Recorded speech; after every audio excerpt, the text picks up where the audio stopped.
Bonjour, je m'appelle Orfelina Corsino, j'habite à La Vega, j'ai 23 ans. Maintenant, je vais parler à propos de la production finale de Conversation française. Le sujet de cette production est le futur et ses surprises que deviendra l'être humain dans 50 ans. Le futur, c'est surpris. Le futur peut apporter des choses positives et négatives. Cela dépendra de ce que la personne veut et de ce que le monde va vivre. Il existe également différentes manières d'envisager l'avenir, comme c'est le cas pour la technologie, le transport, les voyages dans l'espace, la population, l'environnement. Les nouvelles générations seront plus séparées de la vie quotidienne et seront intégrées dans les nouvelles technologies. Que deviendra l'être humain dans 50 ans?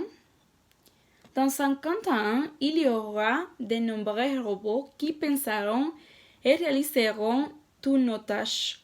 Des maisons qui seront construites seules en quelques heures avec un système similaire à celui des photocopieurs 3D, un contact physique similaire avec des gens qui sont à des milliers de kilomètres à travers des hologrammes parfaits, des applications dans le cerveau qui nous permettront de télécharger un programme et d'apprendre une langue en quelques secondes, des voitures volantes, des nanorobots qui répareront notre corps, des voyages avec Mars, des organes artificiels, une navigation sur Internet à travers la pensée. Technologie. De nombreux progrès seront également réalisés dans l'intégration de la technologie pour aider notre corps. Les stimulateurs cardiaques, les implants de stimulation cérébrale profonde ou les implants cochléaires actuels sont la première étape d'une technologie qui compensera et améliorera toute limitation d'une personne. Il y a ceux qui, en l'avenir, auront la possibilité de placer des implants cérébraux qui nous permettront d'apprendre ou de transférer des connaissances sans effort, comme si nous avions téléchargé un programme informatique. Les voyageurs.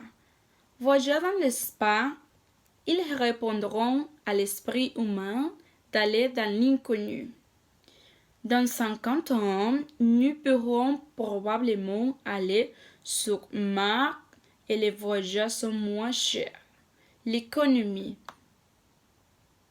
Selon l'idée, elle a mené une ambitieuse exercice de prospection basé sur un modèle qui projette la croissance économique au cours des 50 prochaines années. Si l'on considère qu'il n'y a plus de crise comme la crise actuelle, elle dépendra essentiellement de la continuité de la réduction des équilibres mondiaux.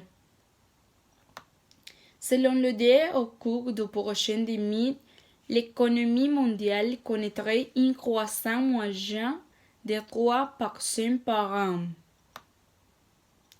L'éducation. Selon le Fonds mondial pour l'innovation dans l'éducation changera beaucoup au cours des 15 prochaines années et nous pourrons voir de nombreuses évolutions du système éducatif actuel.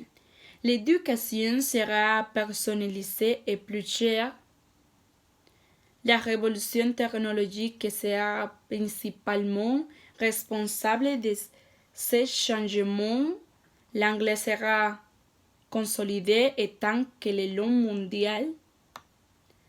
Le contenu sera plus personnalisé, la demande augmentera.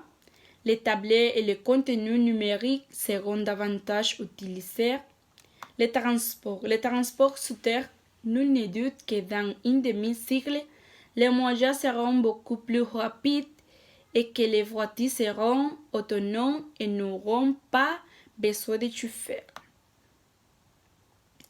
Les changements climatiques. Le changement climatique dans 50 ans prochains sera plus évident.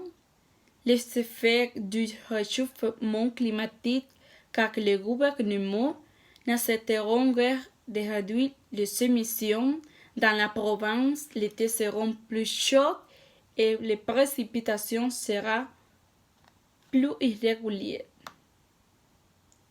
L'environnement. On estime que la vie sur la planète changera radicalement au cours des 50 prochaines années. Si l'être humain n'est pas conscient des problèmes qu'il cause pour l'environnement ou plutôt pour la planète en peu de temps, l'être humain disparaîtra en raison de la pollution et des dommages causés à l'environnement. Merci.